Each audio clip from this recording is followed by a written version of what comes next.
Listen to me, motherfucker. I'm talking.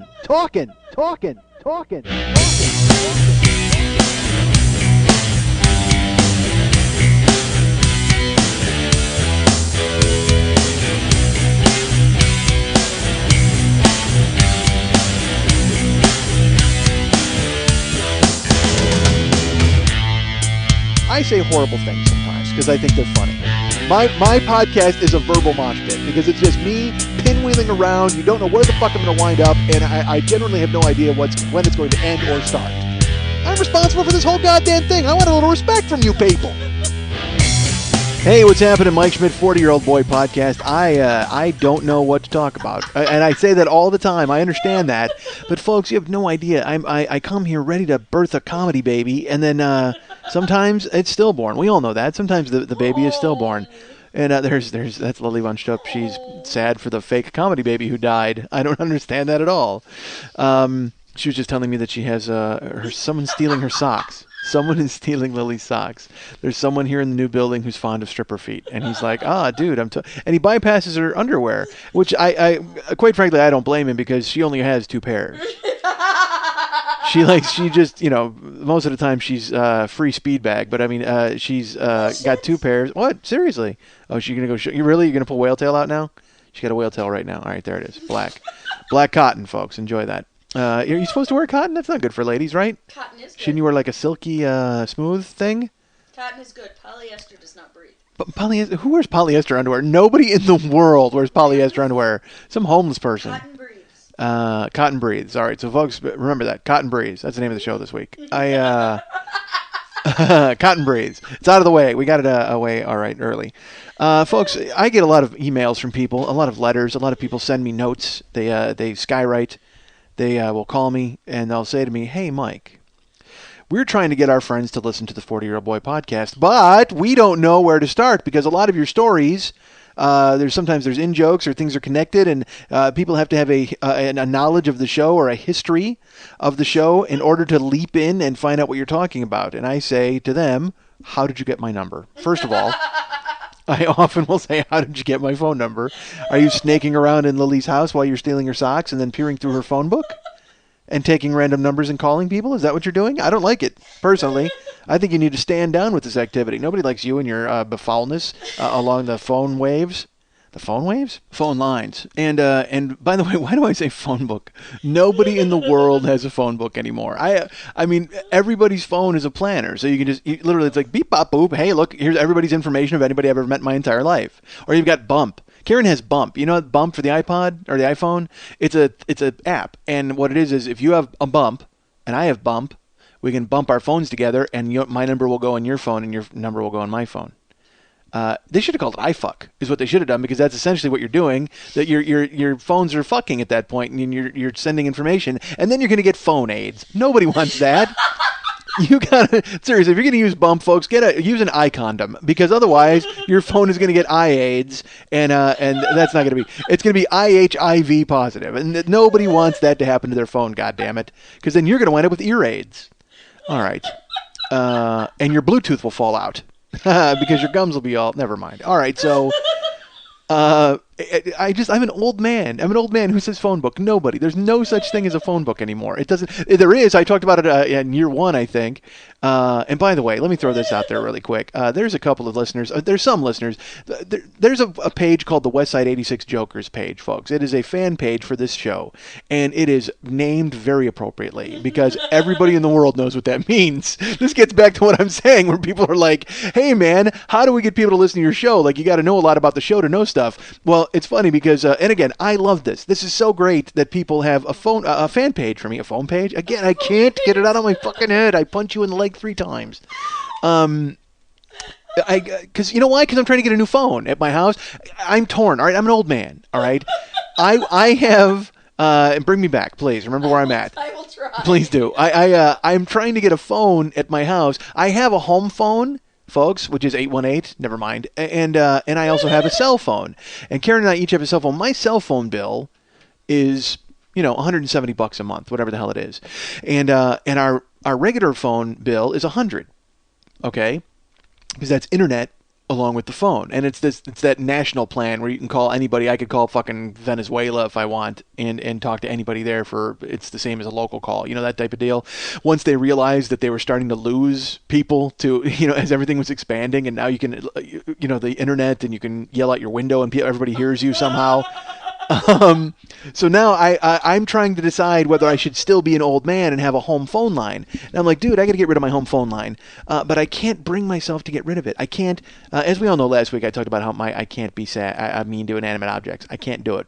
I have to kick, like if there's a rock in the street, I have to kick it out and I bring it up and I put it in the grass because I don't want it to get run over all day. I'm weird. I'm a weird dude. But now, like I said, I'm trying to figure out what to do with the phone, and because I have, so I want to get like new internet, but then I live in an old building, and they won't come, and they won't. This is look. I don't understand anything about wires. Okay, I mean, I come here, and Lily has to plug everything in, and she literally, I sit here like a child in a high chair, and she puts the headphones on my head. I'm like, okay, does that work? Is that how okay, that's how I'm supposed to talk now? Am I talking to the phone thing, this fuzzy thing? Like, and I'm not supposed to touch it, am I? This seems weird. This seems counterproductive. All right. How bad did that hurt your ears right there? Didn't that sound? That is the year 2010 equivalent of Quint running his fingernails down the blackboard in Jaws. Right now, there's a town meeting about how to kill this electronic shark, and then Quint comes in and goes and draws that meeting to a close. Again, I'm an old man. I referenced a movie from 1975. God, I'm old. And what was I talking about in the beginning? I had to think about phone books. You have a fan page. The fan page. Oh yeah, let's talk about that for a second. The West Side 86 Jokers are they're my fan page. I know there are other people who have a fan page that has their name in it, and it makes it easy to find. But it's that thing where you can't. I love these people for having set up a page. I'm so excited and happy, and let me tell you, I'm about to cut my own balls off right now because I'm gonna sit here and talk about the people who are my fans. But I'm glad that they're my fans. But at the same time, West Side 86 Jokers is like nobody knows what that is unless you listen to the show, and that's why when people talk to me about the show, but you can't tell fans what to do. You can't say, "Oh, dude, you should name this the Mike Schmidt fan page." Nobody fucking wants to do that because then everybody inevitably thinks that I'm a fucking baseball player with a shock of gray hair. I'm not. I'm not that guy. I'm an idiot who talks about punching you in the dick. That's who I am. So that's why West Side 86 Jokers works, because it's organic, and that's what it grew out of. It grew out of the actual show. But at the same time, when I tell people about it, they just look at me and they make a face like, I don't know what that is. And I go, you had to listen to the show. So that gets back to what I was talking about, where people will say to me, Mike, we want to get people listening to the show, but we don't know like where the best place to start is because you're kind of all over the place. And I immediately, after I ask them how they get my number, I will then say, why don't you buy year one? Because that will settle everything. Why don't they start at episode 1? And then they'll catch up and be involved. Is that someone knocking on the wall? It's just making dinner next door.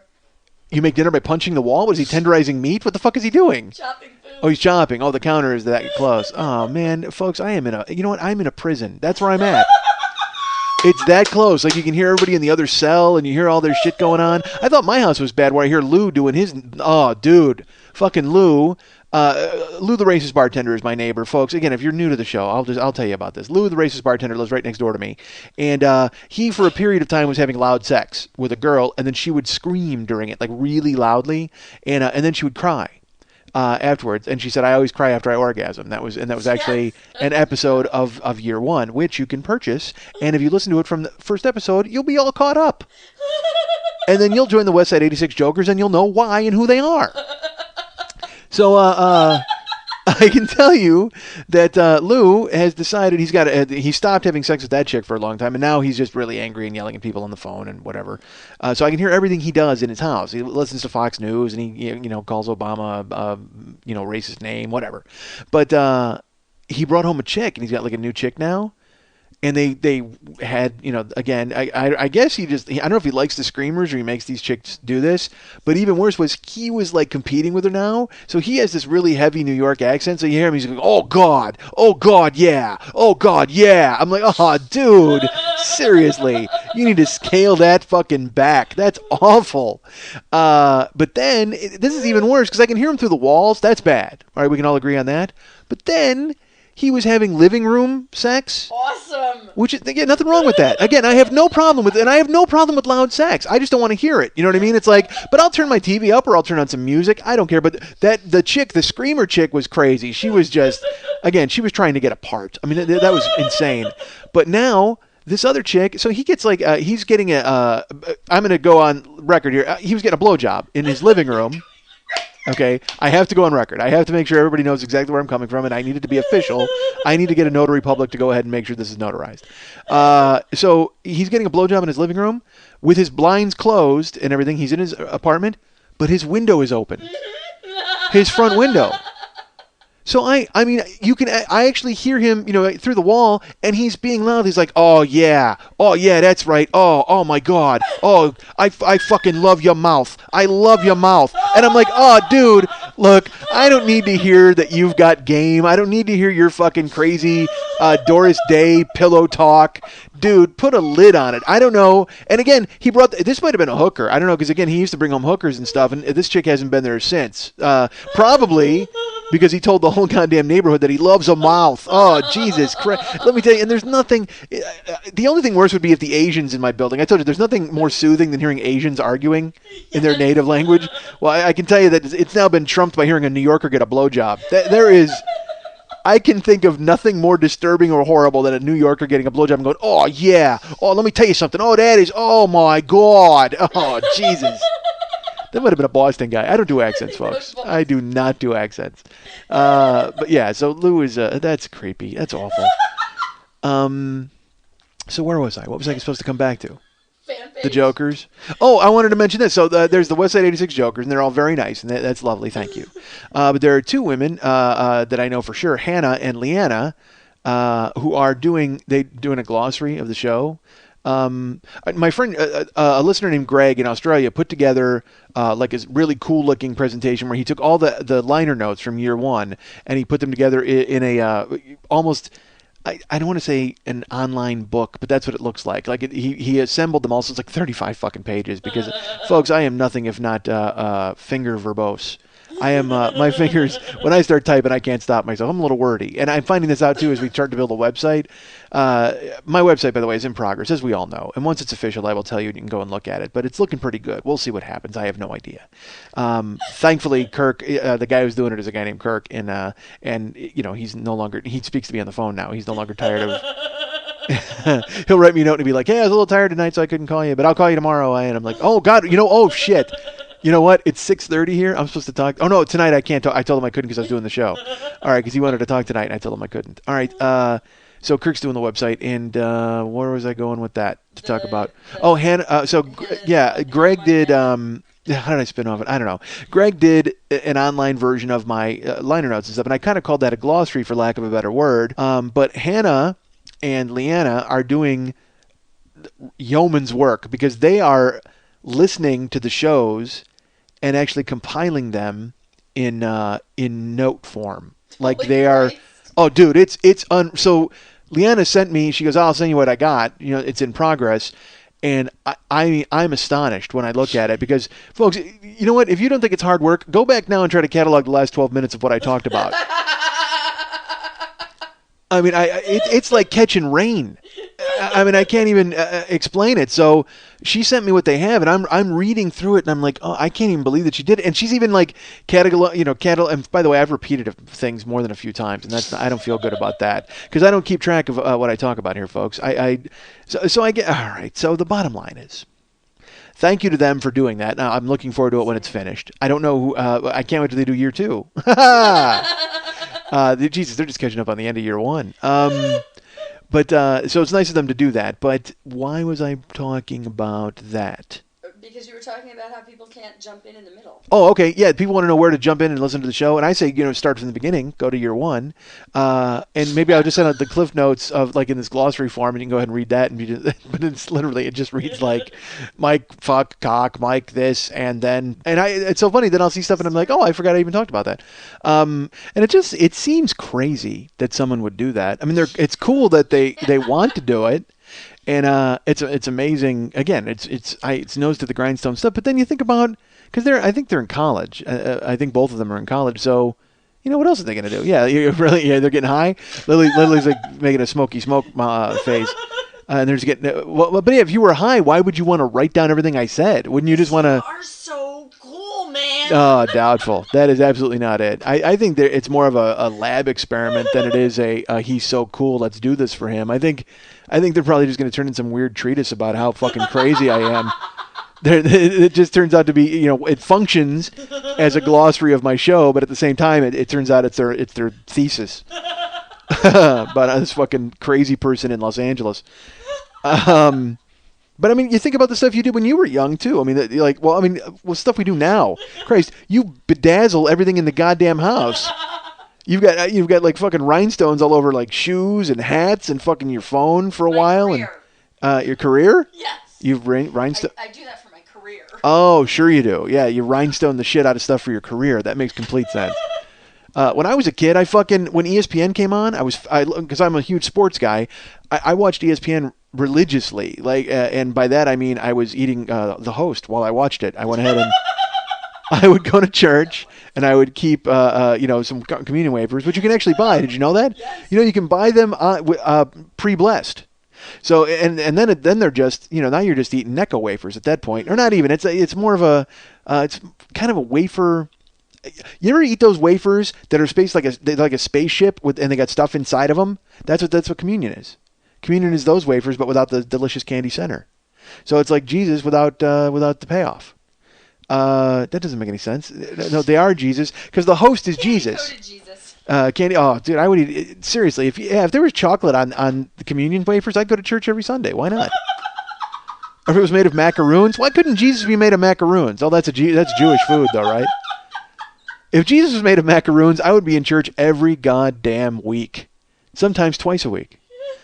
So anyway, I watched ESPN as a kid, and watching ESPN, there was a guy named Chris Berman who's still on now. He's famous, but at the time he wasn't famous. He was just a guy on ESPN who did nicknames, and at the time I had never seen anything like that. I wasn't in New York where they had Warner Wolf doing crazy sports. We had a guy named Tim Weigel who gave away Weigel Wieners in Chicago, and.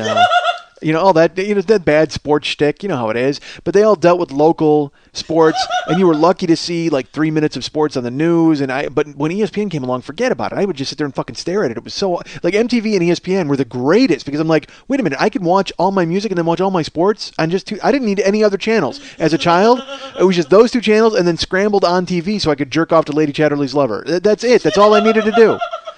And I would, oh my God, that scramble, like you caught one nipple. That was the whole point. Is you would stare at the scrambled pictures that jumbled around, and you got volume, so you could hear it, and you'd just be, you'd be timing your jerk off, going, I'll try to get to that point, but I'll edge, and then I'll just wait to get until I can see an actual naked chick, and then boom, then I can go ahead and fire hose the place. Because you didn't want to just come to a scramble screen, because that's filthy. You can't do that. You got to have a reason for it. Although not at 13. Fuck that. And not now, even. What am I talking about? I'll jerk off anywhere. I couldn't care less. That's right. Yeah, not here. No, not with people in the room. I won't do that. But I mean, come on. We've all jerked off to stay awake on the road. Yes, we have. All right. So. Look, I'm a person who used to drive cross country. That's what I did, and it's like but you got to be careful doing that because then otherwise, then you're going to wind up with a mess, and you're like, oh, damn it, because because let's put it this way, just stop at the truck stop before you get the mess, because then you can just go ahead and leave the mess at the truck stop. You know what I mean? And make sure, but I mean, you don't want to go wandering through a truck stop and everybody's eating, bone-in ham while you've got a fucking hard-on in your pants. You don't want to do that. So you got to try to get to a certain point, and then you're like, all right, I'm going to pull off to a rest area, and then that. But you don't want to do that either because then there's guys there trolling. It's bad. You got to watch yourself. My point: if your solo road sex needs to remain solo road sex, because there are so many other opportunities where you could and especially when you're driving through the Michigan and all those places, because there'll be. I will tell you this: there's like adult bookstores. Like off ramps, and you're like, well, I could probably just go in there and run off a batch really quick. And there used to be this place called the Velvet Touch. I talked about this. There was like a million of them all through Michigan, and they were always at highway off ramps. And it just seems like so weird when you see those. There, it's incongruous because you're driving, and then all of a sudden there's just an adult bookstore, and it's you. But why do adult bookstores tell you can't jerk off in there? Listen to me. That's all you're built for. Because if you're not going to let somebody come into the adult bookstore and jerk off, then all you are is a rape center. Like you are the starting line of a rape marathon. That's what you are. Because if you want a guy to come in and just get a hard on and not shoot his load, then you're basically just sending that guy off into the wild with a heart on it, and he needs to find something to do with it. You are essentially encouraging rape. So, hey, you know what? They need to build a system, okay? Like an indoor plumbing system, but like... all right, if you've been to an adult bookstore, which maybe you have or you haven't, you're in these little booths, and then there's, your little TV screen. They need to build like a trough system that goes through all of the things, and like an irrigation system. That's what it is. It's a sperm irrigation system. So then there's constantly like water running through it, and a guy can just jerk off, and then he can, shoot his load into the sperm irrigation system, and it gets carried safely out of the building. Because then, it saves in mop cost. It saves in all of that stuff, because guys are jerking off in an adult bookstore. That's what they're doing. All right. How did I get into that? Oh my god. Seriously, because you should encourage. Every time you walk into the huge sign, no su mesta barça, or whatever the hell it is in Spanish, and it's like no lewd conduct. It's like, dude, then why do you exist? Why does this building exist? Why is there a building that has tiny little rooms where you can watch porn in the dark? If you can't jerk off in that building, I don't get it. I don't understand it. So they need to build a sperm irrigation system. Somebody get on that. Because apparently I inspire people to do those sorts of things. If they're going to sit down and they're going to take notes and write down every ridiculous thing that I say, then someone needs to start inventing these ridiculous inventions that I come up with. And I don't want any credit at all. And actually, you know what? No, name it after me. Name the sperm irrigation system after me. That'll be fine. We'll call it the Schmidt tube or something. We'll call it that. I'm excited. I'm doing my part for, I'm fighting against sticky floors, folks. It's the Save Our Shoes campaign. That's what it is. Save our shoes. Because there's nothing worse than walking into the adult, you think a movie theater floor is sticky. Oh, dude, you don't want to be, tripping through a zygote puddle every time you walk into a goddamn adult bookstore. Awful. That's right, yes. All right, so, remember how I talked about birth in a comedy, baby? This is how it's done, folks. This is how it's done. You start out talking about, someone stealing socks, and the next thing you know, you're jerking off and there's a sperm irrigation trough. God damn it. This is the intelligent design of comedy. That's how it works. You started about... It's funny, Max, I was talking to Max. So the whole point of all of this rambling and what I was talking about was people were wondering how they should jump on board with this show, like where they should get their friends to listen. And again, if you can't buy year one for them, or year two, which will be on sale very shortly, I think, honestly, last week's show is a good place to get people to jump in. I think that's a good place because it's got Mex. I was talking to Mex about it, and he goes, "Dude," I don't think you breathe like at all in that. And I listened back to it, and I'm like, "Oh, it was because it was awesome. I loved last week's show because it." And Mex said, "He goes, dude, you know what it's like?" He goes, "The whole beginning of the show is like you're falling down the stairs." And then eventually you land on your feet, and then we get a story out of you. And but that's what I want the show to be. I want the show to be kind of organized chaos because that's this show is intended to be what's in my fucking head. You know what I mean? So and you see stop on a dime, pinwheel this, and go here and go there. And we all do that in our heads. That's the point. Everybody stops on a dime, and oftentimes you'll be like, I like ice cream. Wait a minute, what about geometry? You know what I mean? You'll do those stupid things. Where you're hopping around, you're like, I know this, but I know this. Hey, did I check the mail? Wait a minute, did I leave the stove on? Oh my God, I wanted to bang that chick when I was in 5th grade. You know what I mean? Boom, boom, boom, and you're flying all over the place. And then eventually, you wind up saying whatever you're going to say. Well, that's what I do, but I just do it for all of you to hear for free, sadly. But so if people want to jump in, I think last week's show is a good place to get them started. But quite frankly, I would buy them year one to get them started right from the beginning. I swear to God, there's something else. I will tell you this. Last week, there were a few threads that I missed that I was going to talk about. And then this week, all of a sudden, I'm at the adult bookstore, and I'm jerking off. You were talking about cataloging the show. I was, yeah. I had... West Side 86 Jokers. Dude, the worst is when you go into an adult bookstore and, have you ever done this? Well, maybe you haven't done this. Oh, I have. Okay. And you go to open the door and, go into a room and there's, a person in there. Yeah. Okay, I had that happened to me one time.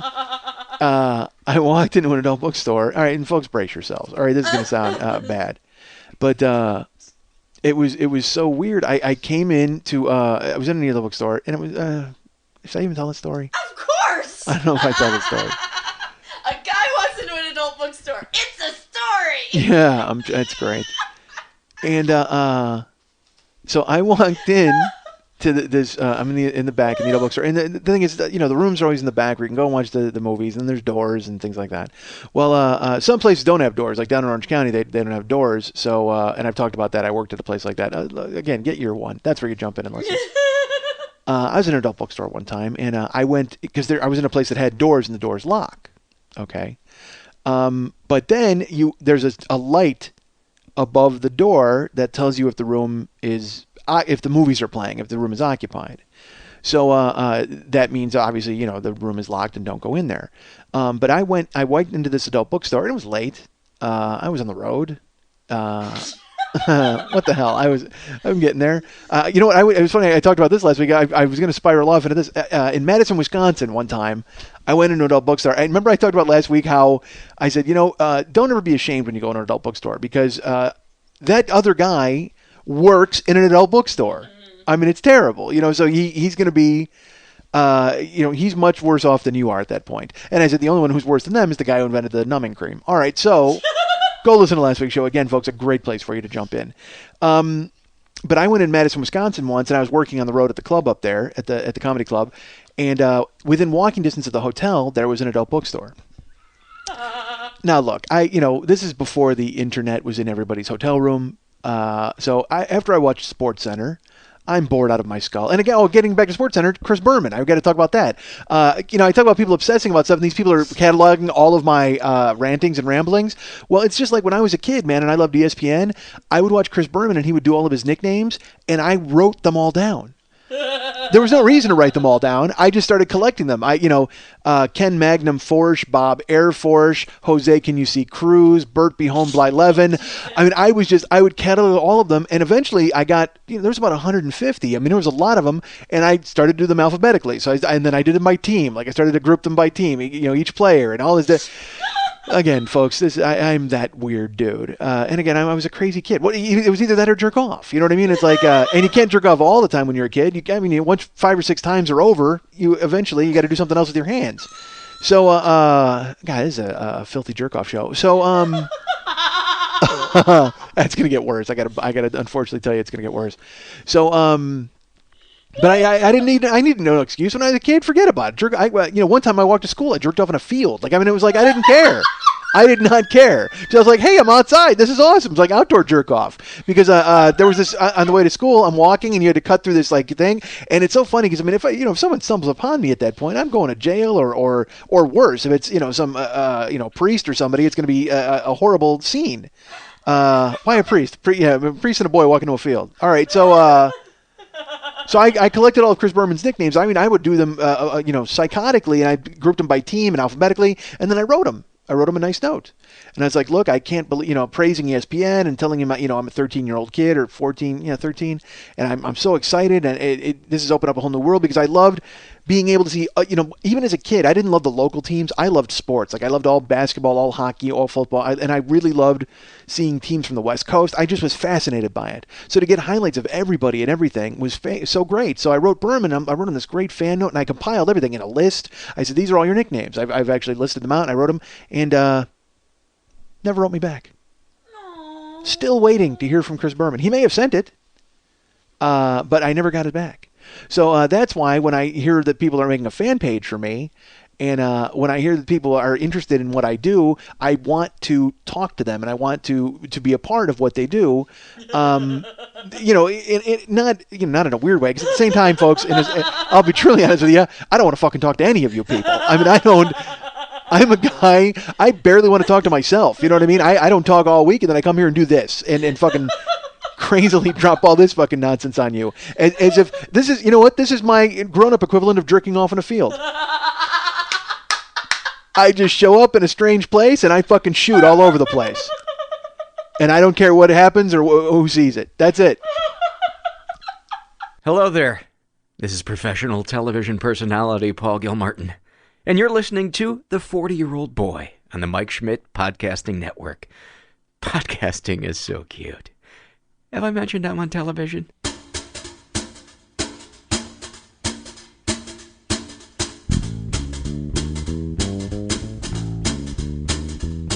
Jazz Jagoffs. Jagoffs of Jazz.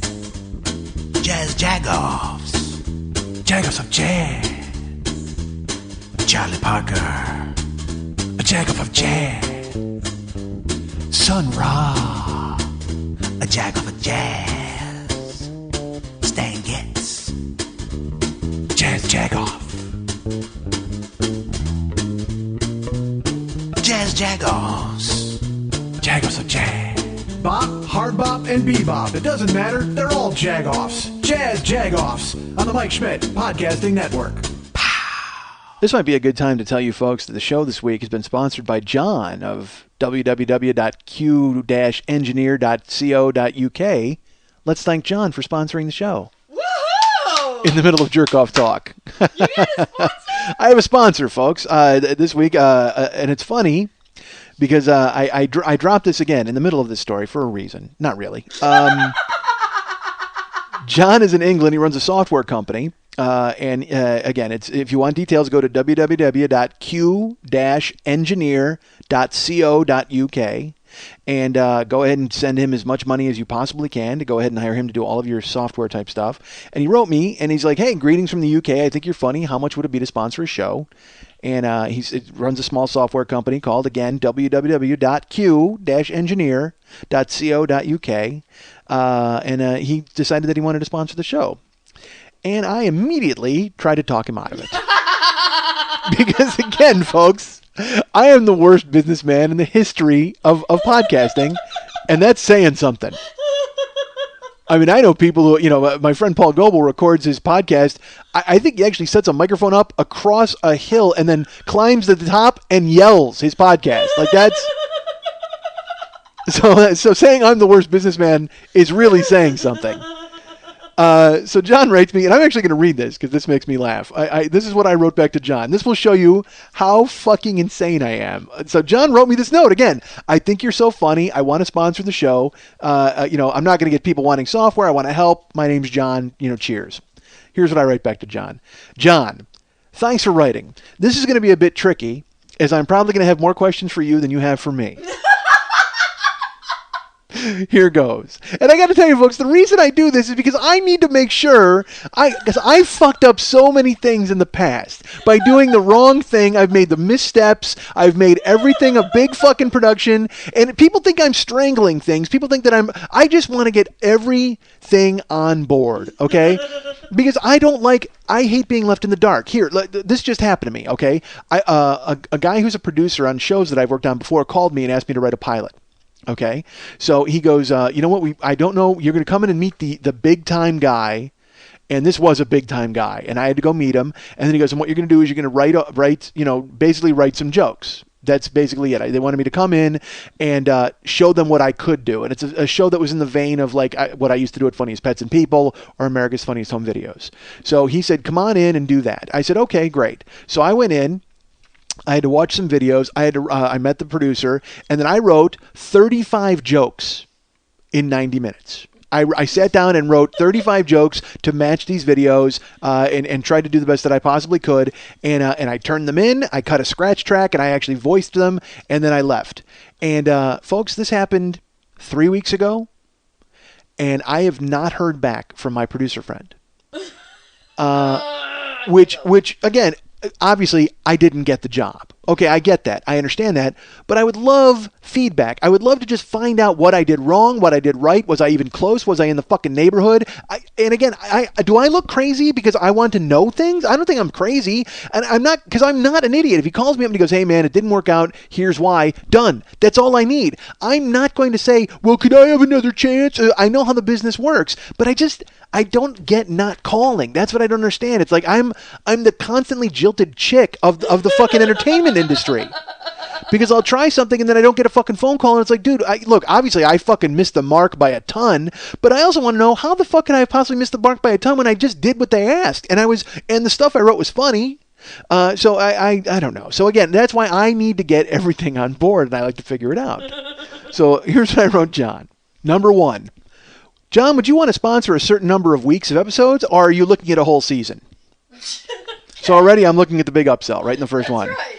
2, would you have a commercial you wanted to insert into the show, or is this something you'd want me to read from copy? If the latter, would you have your own copy for me to read, or would you want me to write that copy?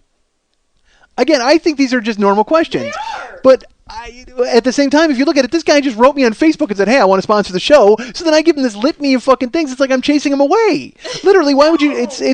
I agree with you, but so then, here, all right, well, wait. All right, it gets worse. Hold on. All right. You're obviously a listener, so you're familiar with what I do. Is it going to reflect badly on you or your company when I talk about punching a baby or raping a guy who breaks into my house? We both know it's a comedy show. I just don't want to see you worrying about what I just said reflecting back on you.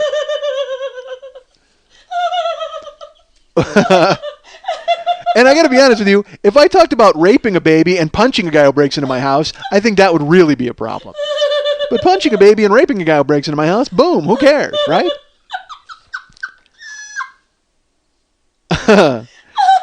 Not trying to scare you with this blizzard of words. I think it's great you'd even consider this. I just want to cover a few points. Just let me know what you think. So he writes me back. He's like, thanks for the reply. I'll answer this as best as I can. Don't overthink it. I was just thinking of something along the lines of, this week the show has been sponsored by John of www.q-engineer.co.uk. Many thanks. That's all he wanted. That's all the guy wanted, but I had to send him this ridiculous thing. Don't overthink it. If I thought it would reflect badly on me, I wouldn't have offered. I fully understand your show. Okay. So then I go, you're right. I absolutely overthink everything. Sounds great. Where in the show would you want the mention placed? During the plugs at the end? The beginning of the show? Would you want me to say anything other than, this week the show has been sponsored by John of www.q-engineer.co.uk? Many thanks. Would you care if I goofed on the sponsorship? Not that I'm planning to. Just want to know what's acceptable. Oh my god. How many episodes do you want to sponsor? When do you want to start? Again, not overthinking. Getting the basics down before proceeding. Oh my God. Yeah, at this point, don't you just write me back and go, thank you for your time. Thank you for your time. Not interested. I wouldn't blame him if he did that. So then he writes back, look, mention it at either end of the show or at the end with all your other stuff. You might as well have just written, I don't fucking care. Then he writes, make it a bit longer if you like. I write software and databases and do everything electronic engineering related.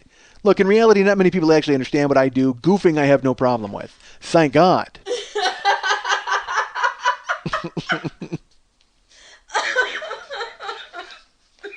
So he's like, all right, he wants to sponsor whatever, and so I wrote him back and I said, cool, if you'd like, we can start with this week's show. I'll throw it in with the plugs at the end, and you know me, I might even reference it at some other points.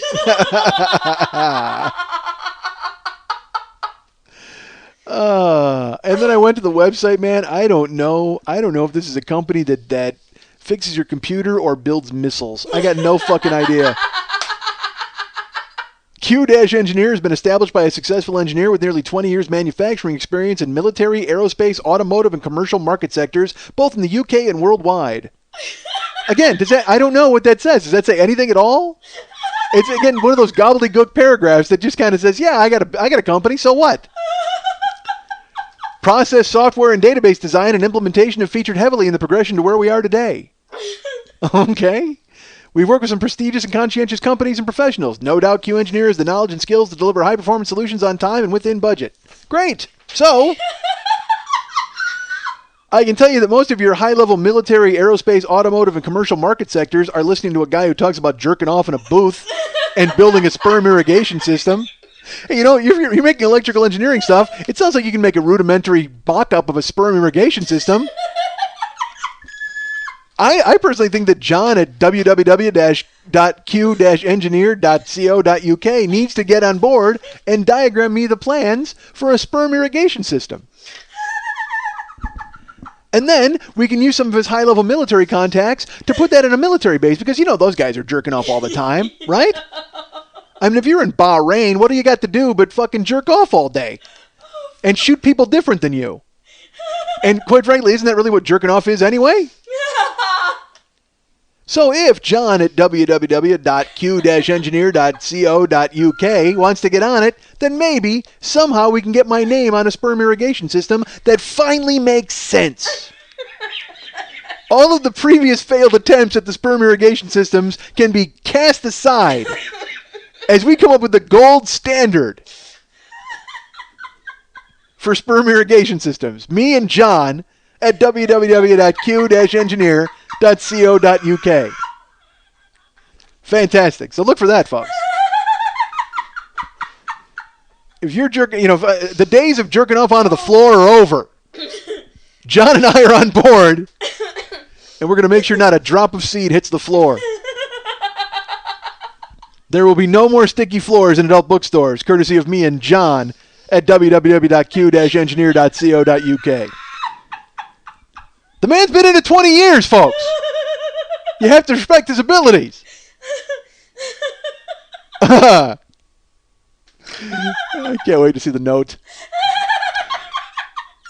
He's prepaid, though. He's already, you know what? There's nothing he can do about it. The guy prepaid for sponsorship.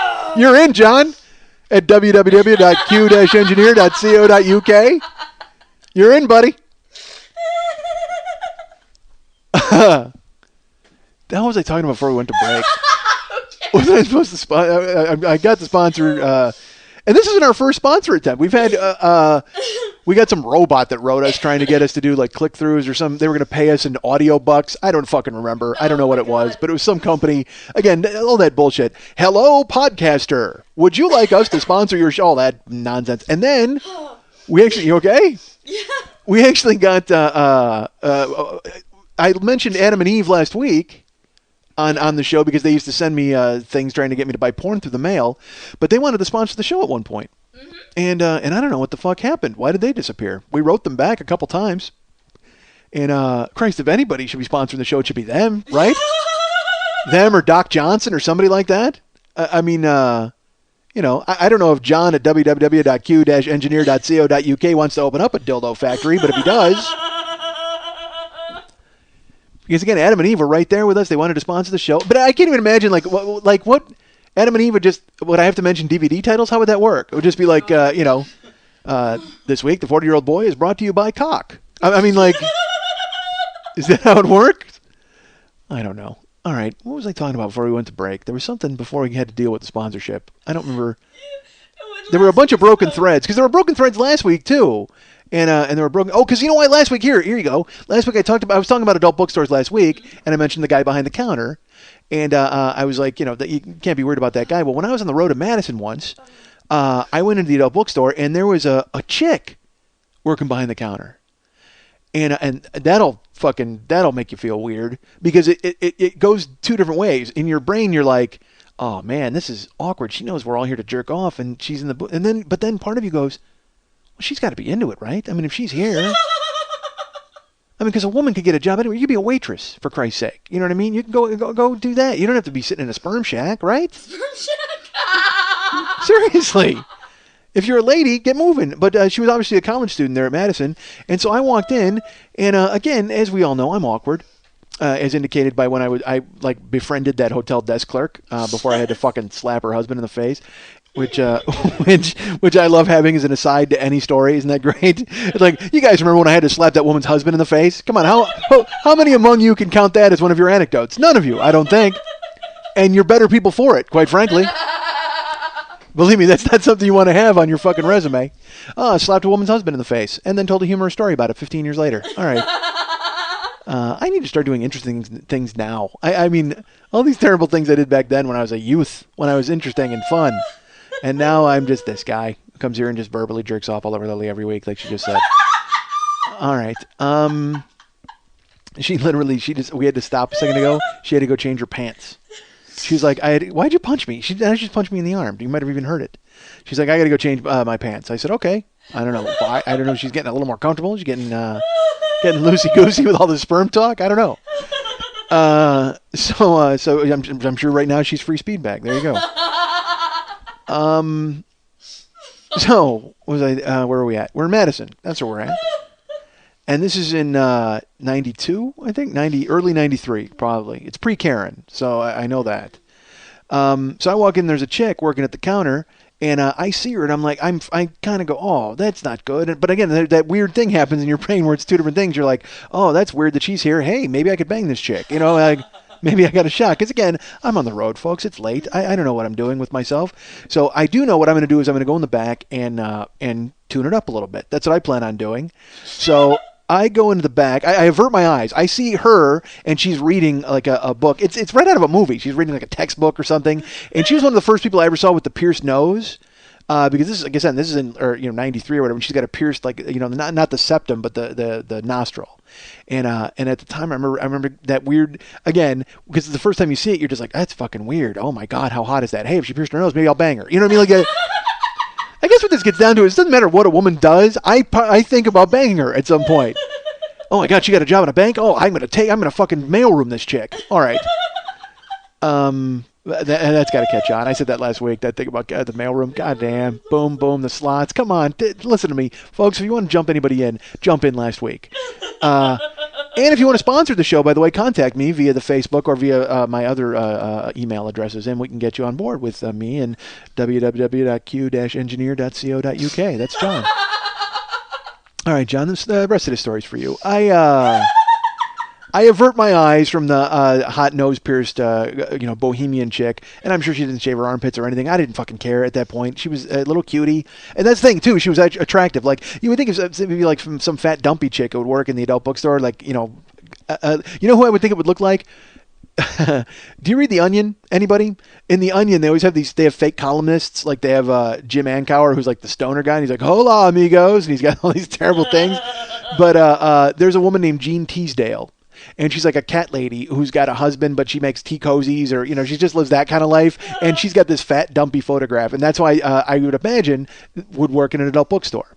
But no, this girl was a little cute little bohemian chick who this will mean nothing to anybody, but I'm going to say it anyway. She looked like there was a show called BJ and Dirty Dragon when I was a kid in Chicago, which then became Giggle Snort Hotel, which you might know because it was syndicated.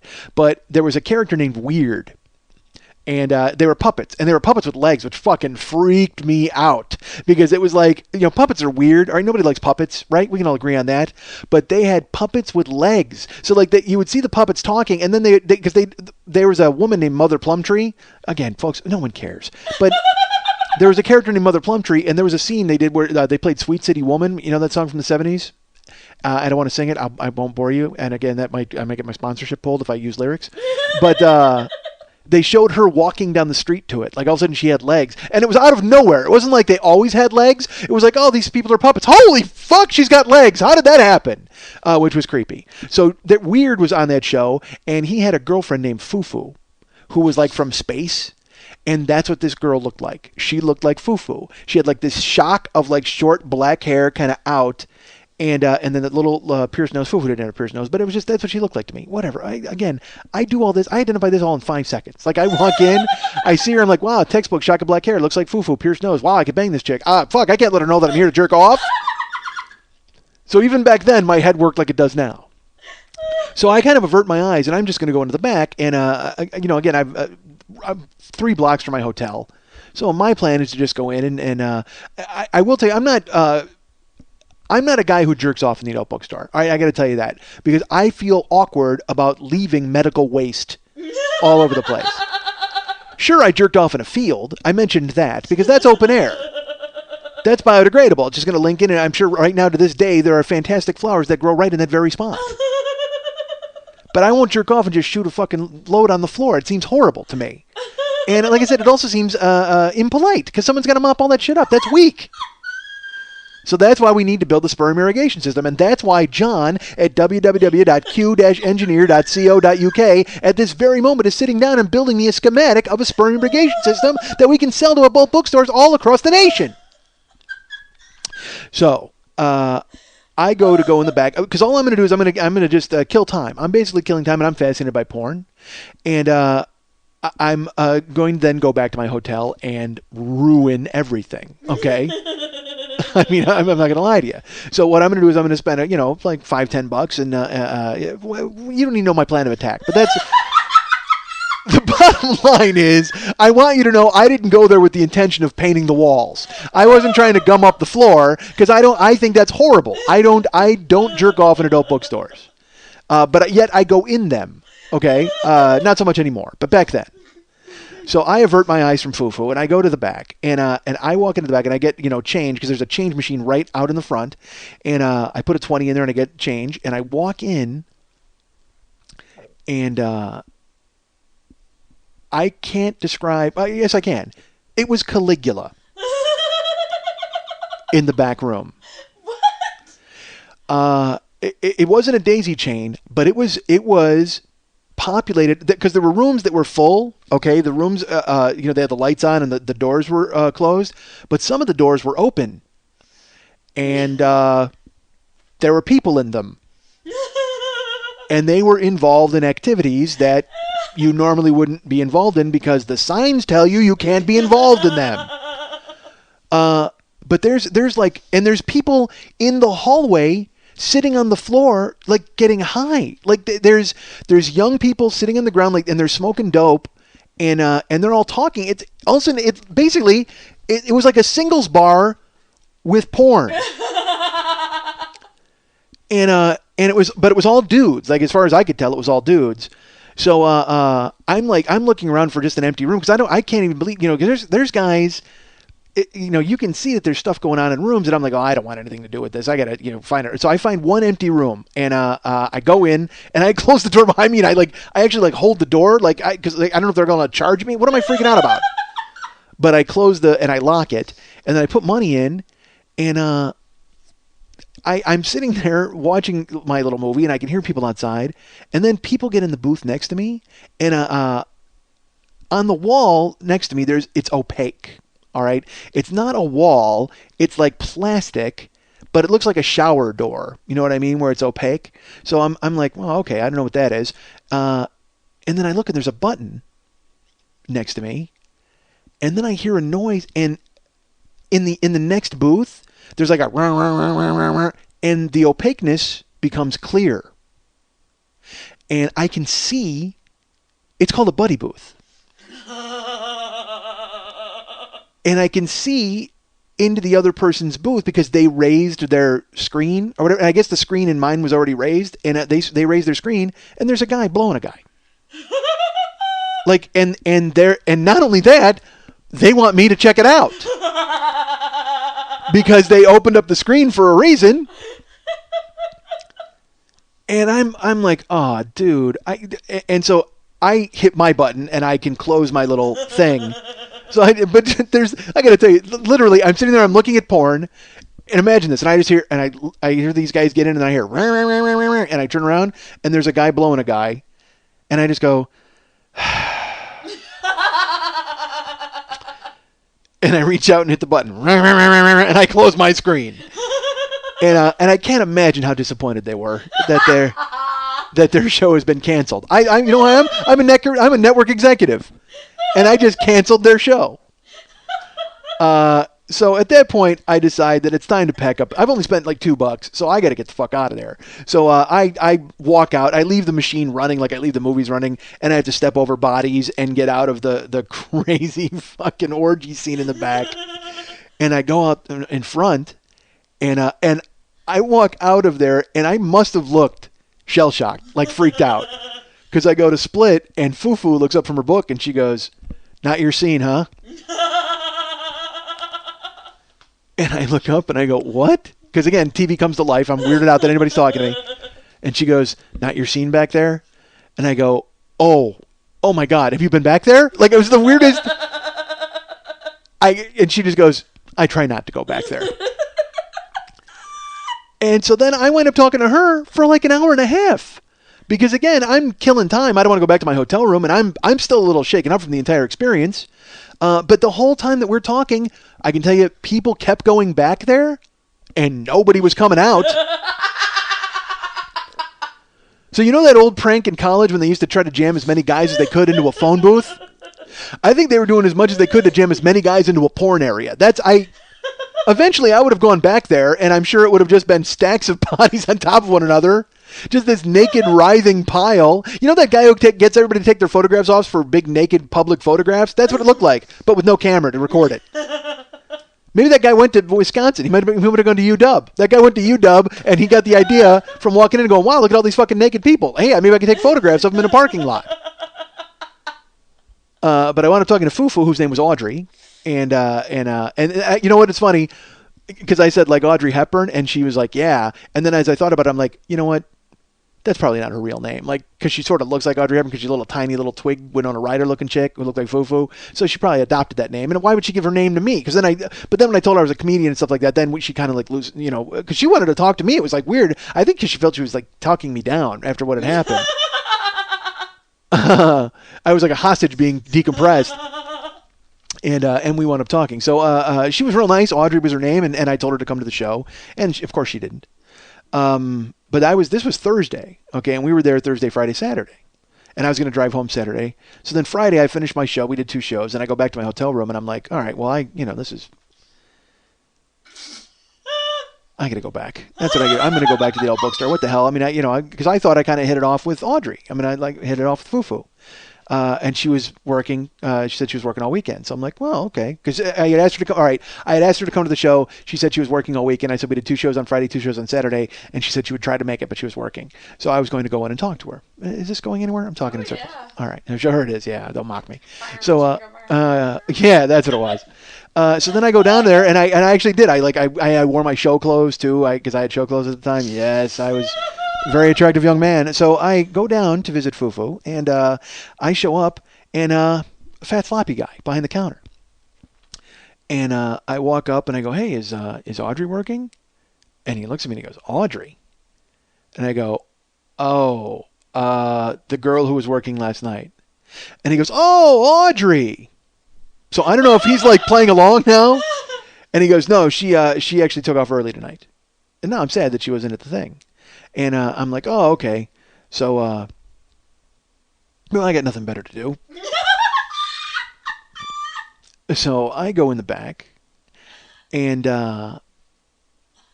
it's not nearly as crowded as it was the night before. All right, there's nobody sitting on the ground. They're not all playing.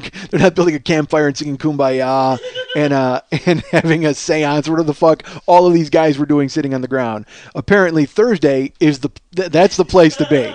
But Friday, they all go to the bars. I guess. I don't know why. But I walk back there, and also it's a little later, I should say, because the Thursday there was 1 show, so I got down there at like 11 o'clock or 10:30, and now it's like 12:30 or 1. So I walk in, there's really nobody in the back. There's the rooms are all lit up. There's people in the rooms, and then there's a door that's open with the light on. So what happens is sometimes you'll go into the adult bookstore, and here's the thing. I'll tell you this. Guys will show up and jerk off, and then they'll leave. But they'll leave movies playing because they put money in, and they just happen to finish a lot sooner than they thought they would. Yes, folks. I know that. I know this because, again, I used to work at these places. I've been in them several times. So I figure, all right, well, cool, free movies. I'm going to go ahead and go in there, and I have some money with me, but I'll get to watch a few minutes at least of free movies. So I go in there, and I open the door, and I go to walk into the booth, and there's a woman in there in the booth. First of all, again, second woman sighting at this fucking place. Unheard of. Never happened. And I walk in, and there's a woman in there, and I'm just like, whoa. I go, sorry. She goes, close the door. Now, normal people run. In this instance. Okay? Normal people take off. But I go, what? And she goes, close the door. Now, I'm not thinking that, honestly, if I close the door, she could immediately start screaming rape. I mean, any horrible thing could happen at this point. But, folks, I'm adventurous. I'm not the type of guy to start a book and then put it away unread. I'm going to follow this to wherever it's going to take me. So she goes, close the door. And so I close the door. And she pulls her shirt down and pulls her tits out. And I'm all of a sudden, look, you know that feeling you get when you think you might be getting somewhere with a girl? Like you're in a bar and it looks like it's going well and you're thinking, hey, maybe I got a shot at taking this girl home. Imagine that if it all hit you at once. Because all of a sudden she's like, close the door, I close the door, and then she pulls her tits out. And I immediately went, fuck, am I going to fuck this chick? Like it was the weirdest logic ever. And she pulls her tits out, and I just kind of look, because again, you want to be the Mac at that point. You want to be as smooth as possible and just go, well, you have lovely breasts. I mean, you know. But in reality, you're just standing there with your mouth open like, because you don't know what the fuck's going to happen. And quite frankly, she's driving at this point. Any woman who's in this position, she's driving. Because you can't, like I said, you can't just go, well, I hope that you'll slide your skirt up. I mean, there's nothing you can say at that point. You're in a darkened booth with porn on a screen and the woman pulls her tits out. You're just standing and you're waiting to see what she's going to do. Because I will tell you, I had that presence of mind. I wasn't going to touch her until she made a move for me. Because the last thing I'm going to do is if she pulls her tits out, and then I go, oh, those are great tits, and I put my hands on them, and then she goes, oh, rape! I mean, again, I'm not about to get caught in that trap again. That's funny. So she pulls her tits out, and I'm just looking at her, and she reaches over and just grabs. I tell you, I said I was wearing my stage clothes, folks. I have Zubas on. Okay, this was the time of MC Hammer. This is when you wore your loose fitting pants. You didn't care about it. You were letting things go. You were letting yourself be free. I didn't have jeans or a belt on. I didn't have slacks on. I had these Zubas and they were gold and black. Like they were like, but not overt. Like they were more black with like a little bit of gold in them. Like I can't even explain it, but they weren't crazy. Trust me, they weren't crazy. I wouldn't have worn them if they were crazy. But I had a black, I had a baseball hat, my White Sox baseball hat on, and a shirt, jacket. And she reaches over, and because they're, Zubas, they have no belt and they have no zipper. So she grabs them by the waistband and she pulls me over by my waistband. And in one motion, like kind of like Adebisi, raping Shabetta, she reaches over, pulls me by the waistband, and I come forward, and then she yanks them down and just grabs my cock. And again, I'm dumbfounded. Like I got my hands in the air, like almost like I'm being held up. And she doesn't pull them all the way down, but I'm just out. And she then pulls me forward, and she looks up at me, and she starts blowing me. Okay. So I went from having an intellectual conversation for 2 hours the night before with a history student to the next day I'm getting blown by this chick in the dark. Like and she's going down on me, and I'm just standing there, and again her tits are out, and she's working those pretty good. Like she's this is her deal. I mean, she's into it, and she had an idea of what she was going to do. And I will, so she's going down on me, and I'm looking down on her, and I'm kind of blocking the screen, so I move aside, and because I want to, why not? I'm going to check out the movie while I'm in there. So she looks up at me, and it looks like she's crying. Okay. Oh, and so I immediately I'm like, all right, you know what? You should get out of here. And then I'm like, well, you could just stop looking at her face. So I instead, I go ahead and watch the movie. Because, again, I'm not making her do anything she doesn't want to do. So maybe she's just crying because she's like, this is the greatest moment of my life. She realizes that anonymous sex with this guy in Zubaz is the pinnacle of her achievement. So she's going down on me, and then she stops manipulating her breasts with her hands, and she starts working. She grabs my legs, and she's doing this weird thing where she's really kind of like massaging my thighs, but like holding like my Zubas, and she's doing this and that, and I can't even explain it, folks. There's a whole show going on at this point. You know what it was like? It was like getting blown while you're in one of those 1950s exercise machines with the belt and the engine that goes. That's what she's doing. She's blowing me, but she's holding on to my thighs, going and shaking my whole body. And she's like gripping me, and she's really into it. And I'm just, and again at that point, you're just holding on for the ride. I look like the diver in the beginning of Jaws, when the shark grabs her and just starts swimming and she goes flying and she doesn't know what the hell's happening. All she knows is she's shooting through the water at high speed. That's what I'm doing. I'm just holding on to the booth trying not to get fucking tackled. Because believe me, the last thing I want to do is fall down on this floor because who knows what the fuck's going on because nobody has developed the sperm irrigation system just yet.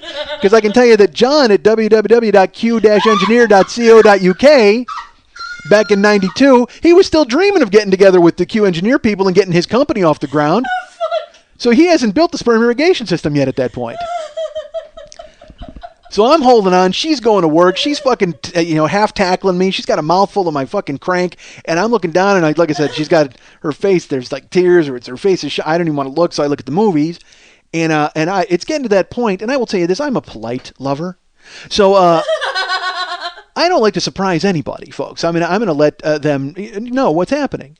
So I say to her, I go, hey, I'm gonna come. I'm gonna come. And I don't want to say it loud because again, I'm in a building. Like the last thing, I'm not Lou. Okay, I'm not gonna go fucking yelling it for everybody to hear. I'm gonna go ahead and make sure that I just say it. So I go, hey, I'm gonna come.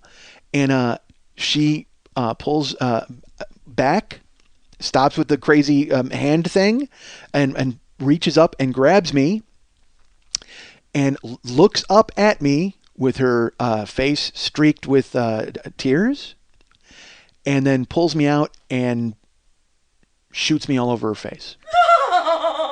Oh, Jesus Christ.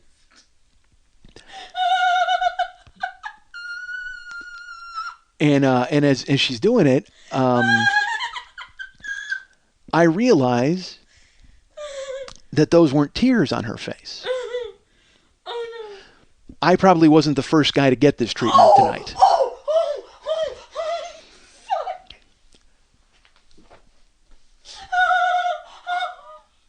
Because I look down and it's like on her forehead and it's all, it's like, that's her thing.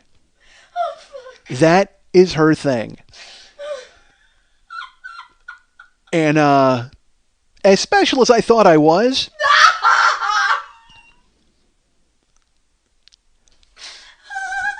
I got a feeling I was just the guy who stumbled into it. I was just the next guy in line. So that's her thing. So she all over her face and leaves it there. That's her thing. Like that's what she wanted. And then she lets go of me. And then she just turns her head and starts watching the movie. Doesn't say anything to me. Doesn't say thank you or, and I got to be honest, I'm not going to kiss her. Oh, fuck. And I'm just like, and I don't, again, I look down at her and she won't even look at me. She's not making eye contact. And also she's not toweling off. And so I hastily tuck myself back into my Zubas. And I just kind of back out and I go to split. I leave. And I'm just fucking shaking. My legs are wobbling. I'm not going to lie to you. Because it just kind of happened all so quick. And I certainly didn't expect it. Oh, fuck. So I walk out. And when I walk out, there's more guys back there. There's more people in the room. So I split and I walk out into the common area, into the actual adult bookstore itself. And the fat guy looks at me as I walk out and he just smiles and nods. So I don't know if he was the first guy or if, I have no idea, what's going on. So I just look at him and I just kind of smile and I'm yeah, whatever. And I go to split. And as I go to walk out, I reach down, and my wallet's gone. Oh, fuck. It was in my pocket of my Zubas because I don't have a back pocket in my Zubas. I only have front pockets. So I go, oh. So I fucking turn around and I immediately make a beeline for the back, and I walk back and I open the door. There's already another guy in there. And he's like, occupied, which made me laugh, like it was a photo booth. And I'm fucking furious. All right. So I open the door and he says, occupied. And I move him out of the way. I grab him by his shoulder and I shove him. And she's sitting on the ground. And I should tell you this. I hope it was a girl. Oh, no. She had tits. She didn't have an Adam's apple. Oh, God. And she had small hands with painted nails. But, you know, she never got up. And I didn't check anything. So let's all, for our intents and purposes, let's all hope it was a chick. Oh, fuck. But sure enough, I fucking physically shoved this guy out of the way to where, his cock comes out of her mouth. Like she was blowing him, and I push him out of the way. I'm surprised he didn't go, like that. Because he's fucking, she's going, blowing him, and I move him, and I go, where's my fucking wallet? And she like gets like wide-eyed, and I go, where's my fucking wallet? And she looks up at me, and the guy like kind of shoves me, and I go, and I fucking push him against the wall of the booth. I go, calm down. Where is my fucking wallet? And she goes, I don't know anything about your wallet. What are you talking about? And she goes, well, maybe it fell out. Yeah.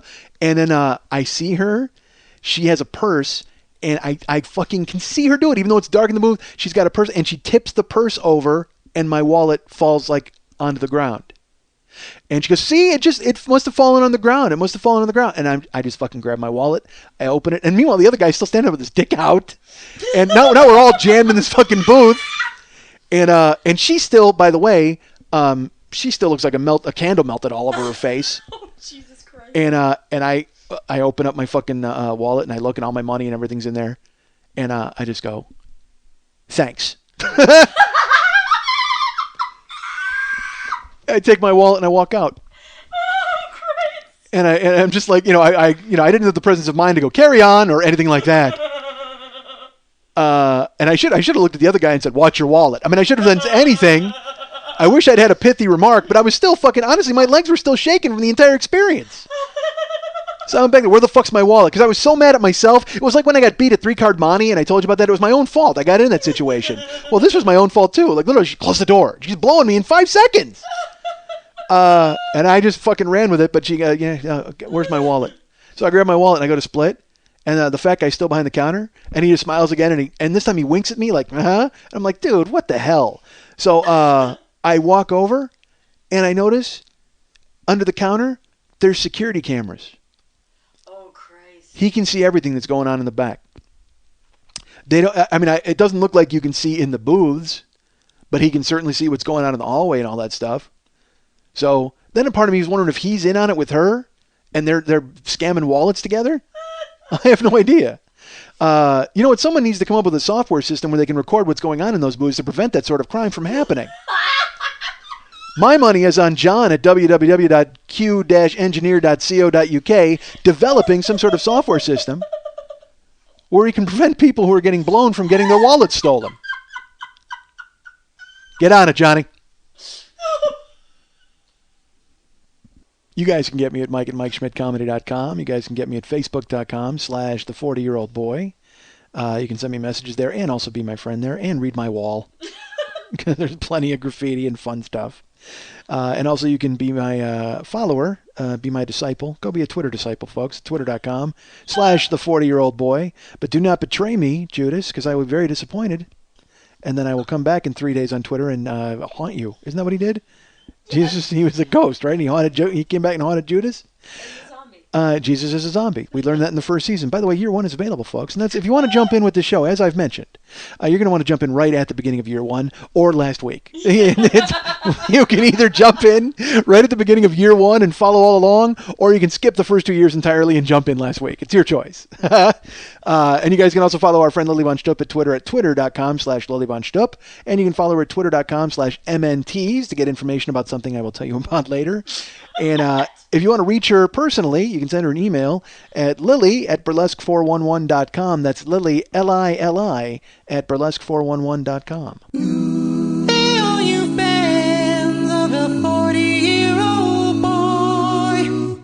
Mike's got new stuff to sell you, stuff he hopes you'll enjoy.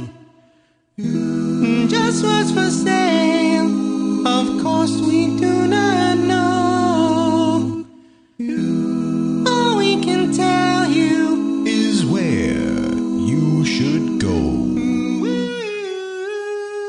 Zazzle.com, 40-year-old boy. Zazzle.com, 40-year-old boy. Zazzle.com, 40-year-old boy. Zazzle.com. Is your business you? What kind of stuff's for sale? We already told you we don't know. 'Cause Mike made us record this song way back in February, so we can only speculate just what Mike will try to sell you. Maybe his face on a tambourine, or his own line of gardening equipment. Zazzle.com, 40-year-old boy. Zazzle.com, 40-year-old boy. Zazzle.com, 40-year-old boy. Zazzle.com. Maybe his own line of high chairs. Zazzle.com. His space on your personal massager.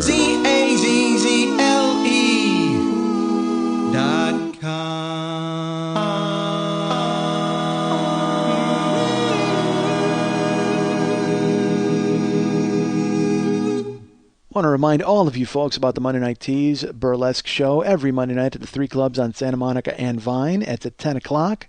Again, if you follow twitter.com/MNTs, you'll get any and all information that you will need, along with flyers and tickets and all that kind of stuff. Well, Lily, Yesy? who's there this week? Rob the Balloon Guy?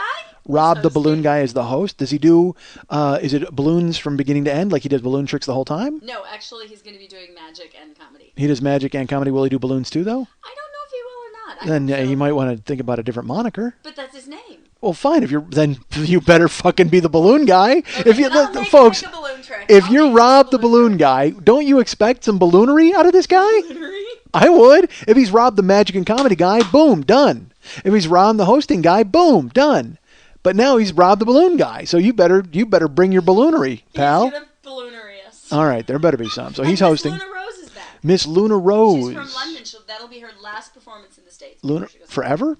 home. Hopefully she'll be back with us sometime late in the year. Now, when she, the difference between Luna Rose, of course, being from England, when she strips, she pulls off all of her clothes on the left side first. So, right?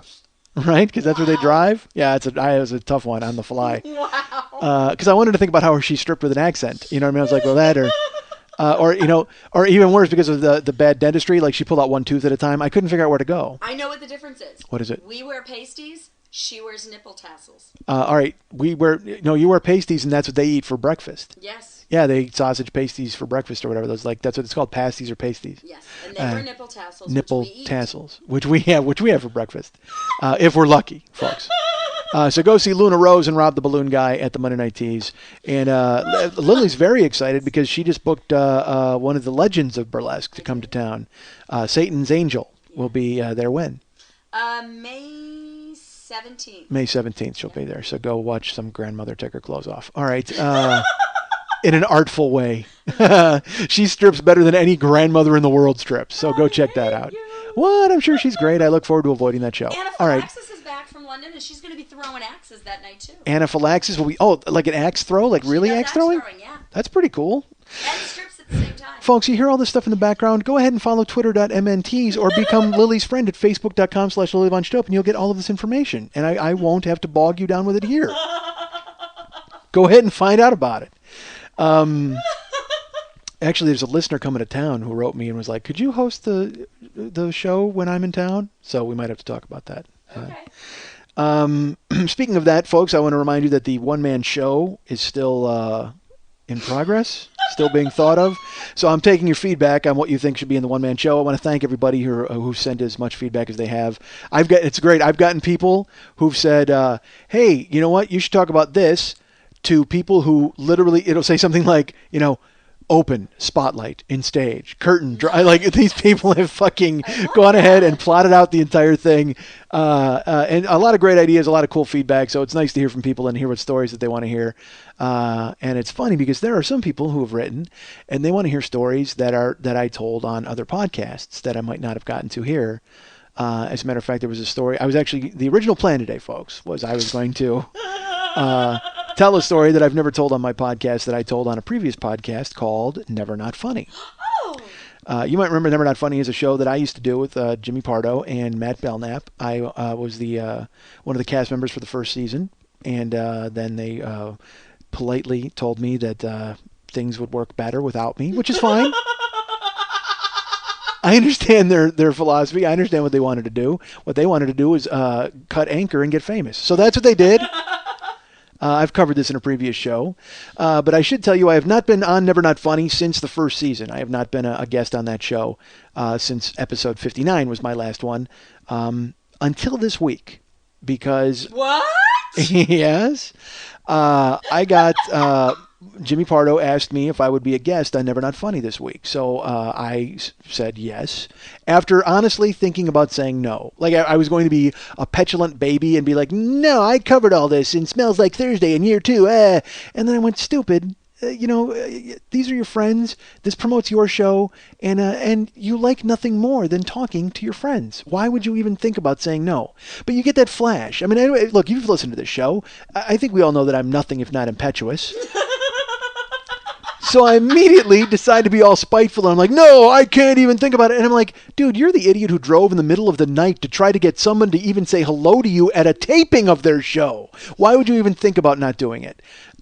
Because, it was really nice. Jimmy and I, they had I will tell you this. You're going to listen to the show. And when I did the Smells Like Thursday episode of my show, I talked about when I was going to go on Never Not Funny. And, if I was going to go in and basically burn the place to the fucking ground and bring up all of my grievances and talk about whatever. And then they asked me to do this show. And I thought about, having that happen. And I went, you know what, dude? Why would you bring real life to their show? Because if you know anything about Never Not Funny in the past couple of months, real life has intruded far too often on that show. And they do a funny show. Why would I even go on there and think about busting balls or being a dick? So I wanted to go have a good time with my friends, and that's exactly what I did. So go ahead, and if you don't already subscribe to Never Not Funny, you should, because quite frankly, it's the best podcast in the world. I mean, it was great when I was on it, and it's done nothing but move laterally since I left. But still, luckily it hasn't dipped below the threshold that we set. So it was always great when I was on. And then after I left, it maintained its greatness. Let's put it that way. It just took a whole lot of other voices to do it. So the cool thing is you should go subscribe to Never Not Funny. If you go to podcast.com, you can go ahead and subscribe to the show there. And you can get the first half hour for free. But I got to warn you, dude. The second you go ahead and commit a half hour to listening, you're going to want to buy it. Because I think it's $25 to subscribe for video. And by the way, video, let me tell you that.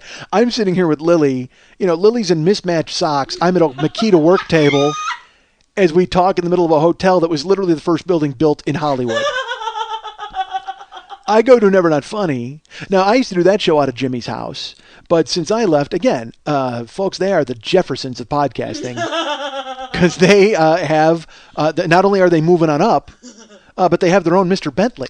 That's right. They have an intern. A fucking intern for a podcast. I busted his... I'm like, come on, seriously, dude? And even Jimmy, sheepishly goes, I don't even know why we have him, but we do. But they have an intern. They got a video guy. They had a 3-camera shoot. You're filming me and with Bedhead talking about pizza.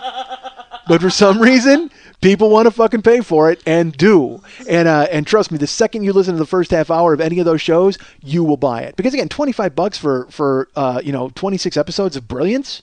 How could you pass that up? You go see a movie, it's $12. You go pay for dinner with somebody, it's $25. One meal, you get a fucking half a year's worth of entertainment. So I would go to podcast.com and subscribe if I was you. But I'm me, so I didn't have to. I got a bonus. I did the show, and they said, hey, guess what? Take this. I will tell you this, though. This was a funny part. I wanted to bust. Again, I you know who I am. I'm the kind of guy, like I said, I didn't want to burn the place to the ground, but it doesn't mean I leave my flamethrower at home, folks. So there was a part, when you listen to the show, you'll hear, we were talking about the Three Stooges, and Jimmy made fun of the Three Stooges. And I was like, dude, come on. Don't even try to pretend like you didn't like the Three Stooges. And he was like, he's like, they're never funny. And I'm like, dude, because Jimmy's that guy. And I told him that. I go, you know what? You're the kind of guy who, because other people liked him, you decided you didn't like him. Like men liked it and you were like, oh, it's beneath me. I don't want to like it. And he goes, you know what? In fairness, you're probably right. And then he goes, and he said something about, how could I said I hated Shemp, and he goes, how could you hate Shemp after the brilliance of Curly? And he made fun of it. I go, dude, Curly was genius. And he just made a face. And then I wanted to go, the thing is, the Three Stooges, and I didn't say this on the show, but I wanted to, but I didn't get to, because on my show I can just talk. But on his show, he's running it, so he steered it in a different direction. But I was going to say, dude, look, the Three Stooges, they were the first example of a group who held on far too long. Okay? Because as far as I'm concerned, if you have three people and they're very successful doing something and one of those people leaves, the other two should shut it down immediately. I think if you've got three people and you are known for something and you're very successful at doing it and then one of them happens to get fired by the other, I think you should immediately shut down the production and never think about moving forward. God, I wanted to say it, but I didn't get to because we wound up going to a different... Because again, with those guys, Jimmy and I work fast. And so we wound up on another topic and kind of ping-ponged into something else. But man, did I have a great time. I had a really good time doing the show. It was weird. I'm not going to lie to you because I'm used to doing this show and just fucking talking by myself. But then fitting right back in with their dynamic, man, it was great. I was so honored to be asked and so happy to... just to talk to my friends again. It was really fun. So go listen to Never Not Funny this week. Podcast.com is where you would go and subscribe, I believe. And you can also get the first half hour in iTunes, but I warn you, you're going to hear that and go, I got to buy this. So that's going to happen. And I also want to mention, I don't think I got to this yet, but I want to go ahead and make sure that I mention that this week the show has been sponsored by John of www.q-engineer.co.uk. Many thanks. So go ahead and visit John for all of your military, your aerospace, your software needs, database design and implementation, bespoke software solutions for any application. They've got experience in both large and small software solutions in ASM, C++, C number sign. I don't know what the fuck that means, but they got it. Pound. C pound? Is that what it is? Good for you. Basically, the guy writes software and databases. He does everything electronic engineering related, including figuring out a way to keep guys getting blown from having their wallets stolen. So if you need that implemented, go ahead. But I must warn you, please do not try to get him to help you with your sperm irrigation system because he is very busy in partnership with me, and we are going to clean up this town literally.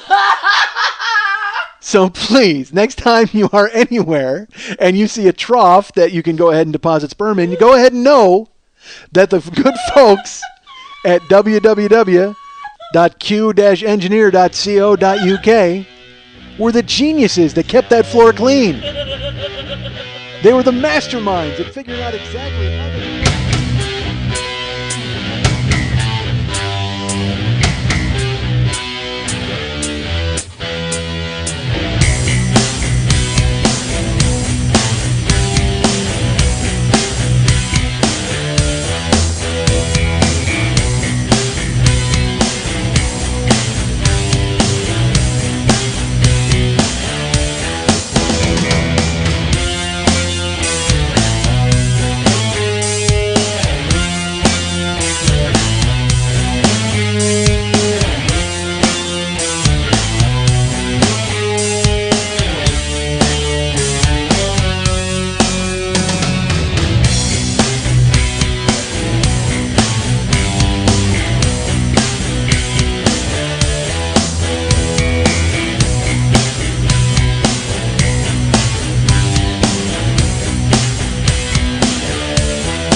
Why do I spit out this random bullshit that nobody fucking cares about? I am peddling obscenity. I am going to get a whole fucking army of you people, and you know what we're going to do? We're going to listen to me and then do nothing for an entire fucking week. I can't be trusted. Don't you people know this? It was like the Back to the Future of suck. I don't want to have a boner in somebody else's pants. I need to shoot up heroin and jog. Hey, ass fuck, are you listening to anything that I'm saying to you? Fuck, somebody's got to shut that old guy up. And I'm like, fuck you! I'm not a potato! I'm a goddamn cantaloupe!